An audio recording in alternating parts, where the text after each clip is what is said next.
This is Prince of Mental Wellness, and this is my part 2 of self-harm. I promise to take you through interventions that you can apply when you're feeling self-harm. But before I do that, I want to ask a question. How do I help myself in case I am feeling I need to carry out self-harm?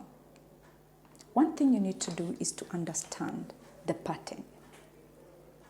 Every time we have our emotions, every time we feel that I want to carry out a given behavior, there is a pattern that the behavior follows. And one of it, we will say, you need to understand what is that you first feel every time you want to do self-harm, a sequence of things. For example, a thought comes in, I think about it, I overthink about it, the next minute I realize I'm carrying out the self-harm.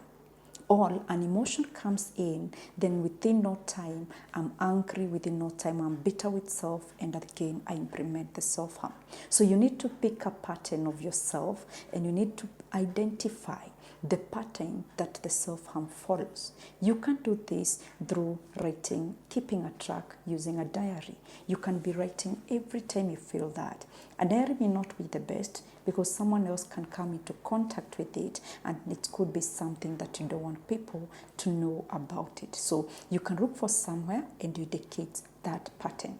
What normally happens, what has made me do it today, you keep a record. And normally I encourage, keep that record for a span of 1 month or 2, and you'll be able to tell a lot of what happens to you when you want to carry out self-harm.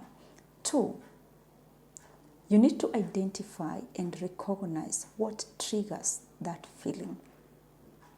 Feelings and emotions are triggered by environment. They can be triggered by people. They can be triggered by situations. For example, you may notice every time you're going through something that you feel you don't have a solution, there's that feeling and that urge that you want to do the self-harm. Or every time you quarrel, maybe with a boyfriend, with a wife or a husband, or with children, there is that feeling that you want to harm yourself. So in this case, identify the situation, identify the triggers. What is that makes you reach that level that you want to do the self-harm? Could it be one person, that most of your self-harm have been done because of one person? Could it be the family? Could it be a friend? Could it be a situation that every time you find yourself in that desperate situation, you normally find yourself doing it? So it is good you identify what is that triggers me to carry out the self-harm. The next point I would like you to think about, be aware of the urge. For example, how do I feel when the urge is there? How do I feel when I'm feeling I really want to do it? For example, there can be the feeling of racing heart, there can be the feeling of heaviness, there can be the feeling of repetitive thought. Repetitive thought can be, you're not good enough, you're useless, you cannot make it in life. There can be such a thought. So you need to identify what is that comes to you before you do the self-harm.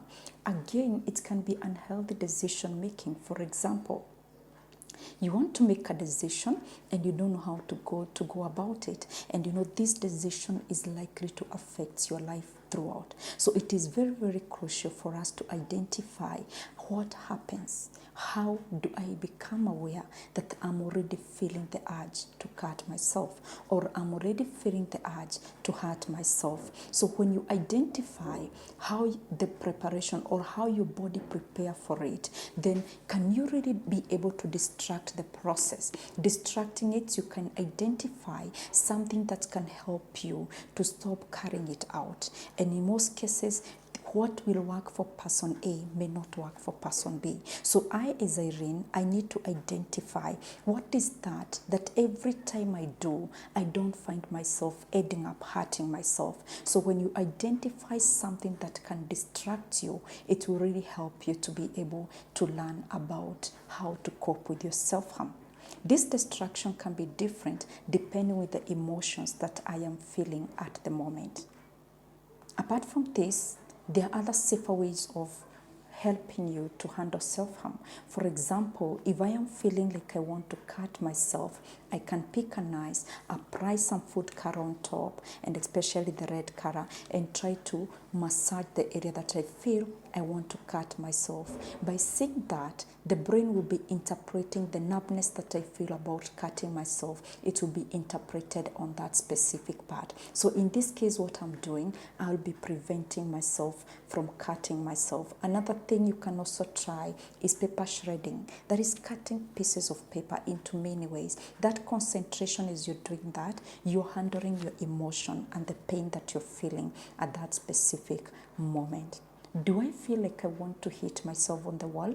Yes. If you're feeling that, then it's also important you pick something like a metallic cover of a sufuria or a cooking pot, and you pick it and you bang it. If you bang it for some time, the banging that you want to hear when you're hitting yourself, it is likely to be reflected on the pan. In this case, you'll be protecting yourself from hurting your own body or fresh.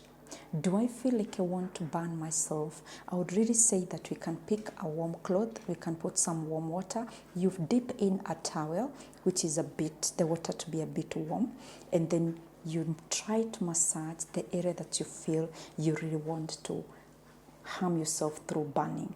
I also feel if we do face steaming, which is both beneficial, again, it will help you to be able to handle the feeling like I want to burn myself. If you do the face steaming, it will help your face to become more soft and more smooth. And again, it will help you to open the pores, and it will not be harmful like the other way of using the candles, the gaslight, and many others. So in this case, you're likely to feel the same sensation, but as you're feeling the same sensation, it is more safe than implementing the others that will engage, leaving you scars on the body. There is also the aspect of praying a lot with your phone. When the phone become a bit warm, the place that you feel like you want to do the burning, you can try to press in the phone that has already overheated by games and all that.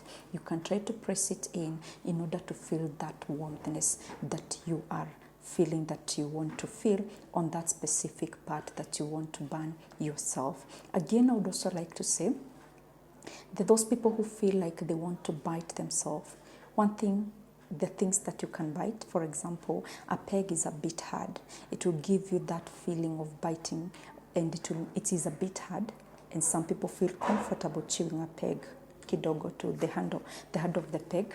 If they chew it, they feel like they have already dealt with that.